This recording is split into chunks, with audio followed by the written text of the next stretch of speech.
High বন্ধুরা, দেখো আমি আবারও চলে এলাম ব্লগার মিনময়ীতে। তোমরা কেমন আছো? আশা করছি ভালো আছো। আমিও ভালো আছি। আর চলো আজকে তোমাদের সঙ্গে আমি একটা রেসিপি শেয়ার করব। রেসিপিটা হলো চালের পাঁপড়। পাঁপড় তো আমরা সবাই কিনে খাই, যদি নিজে হাতে বানিয়ে খাওয়া হয় তার কেমন মজা হয় বলো তো। তা চলো আজকে পুরো রেসিপিটা তোমাদের সঙ্গে আমি শেয়ার করব, কিভাবে চালের পাঁপড়টা আর খুব কম খরচে খুব কম সময়ে এই জিনিসটা পাঁপড়টা হয়। তো চলো তোমাদের সেটাই আমি দেখাবো। মিনময়ী কিন্তু পাশ থেকে উঁকিঝুঁকি মারছে, দেখো বন্ধুরা মিনময়ীকে দেখো। ঠিক আছে, চলো আমি রেসিপিটা দেখাই। দেখো বন্ধুরা, আমি এখানে 1 কাপ আতপ চাল নিয়ে সকালে ভিজিয়ে দিয়েছিলাম ওই 3 ঘন্টার মতো। আর এখানে দেখো ধনে পাতা, লবণ, কালা জিরে আর শুকনো লঙ্কা কুচিয়ে নিয়েছি, চিলি ফ্লেক্স ছিল না বলে। দেখো চালটাকে আমি ভালো করে বেটে নিয়েছি। চালটা খুব ভালো করে বাটতে হবে, কোনো দানা থাকলে হবে না। দেখতে পাচ্ছ আমি বেটে নিয়েছি। এবার মিক্সির বাটিটা ধুয়ে আমি ওতে একটু অল্প পরিমাণে জল দিয়ে দেবো। দিলেই দেখতে পাবে আমি কেমন ব্যাটারটা রাখতে চাইছি। দেখো এখানে এটা দেখালাম একটু মোটা হয়েছে, ওতে একটু জল দিলে পাতলা হয়ে যাবে।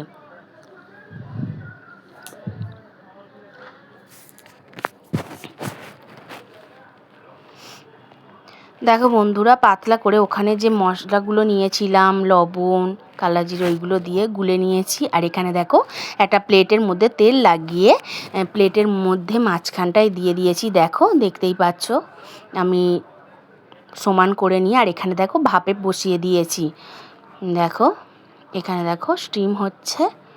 দেখো আমার হচ্ছে এটা স্টিম করা হয়ে গেছে মাত্র 5 মিনিট, এর বেশি না। দেখো কি সুন্দর পাতলা হয়ে দেখো উঠে চলে আসছে। দেখো এই রকমভাবে আমি সব কটাকে করে নেব পাঁপড়। দেখো বন্ধুরা, আগেও 3টে আমি করে ফেলেছি আর এইটা দিলাম। দেখতেই পাচ্ছ কত সুন্দর। আর দেখো বন্ধুরা, আমার কিন্তু এখানে সব রেডি হয়ে গেছে। এবার আমি একে রোদে শুকনো করতে দেবো। দেখো আমার ছাদের কার্নিশে নিয়ে এসে আমি চুপড়িটা বসিয়ে দিয়েছি রোদে শুকনো হতে। দেখো আর বিকালের দিকে দেখো তুলে এনে তোমাদের দেখাচ্ছি কত সুন্দর শুকনোটা হয়েছে। দেখো বন্ধুরা, দেখো কি সুন্দর লাগছে দেখতে। আর দেখো খুব সুন্দর হয়েছে দেখতে, একটু মুড়ে মুড়ে মানে ভাঁজ খেয়ে গেছে রোদ্দুরে চাল তো।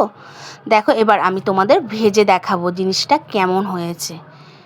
চলো দেখো বন্ধুরা, আমি কিনা কড়াই তেল গরম করতে দিয়ে দিয়েছি। আর দেখো জিনিসটা কত বড় বড় হবে, অত ছোট ছোট জিনিস আর জিনিসটা দেখো কত বড় হয়ে গেল। দেখতে পাচ্ছ বন্ধুরা কত সুন্দর বড় হয়ে গেছে।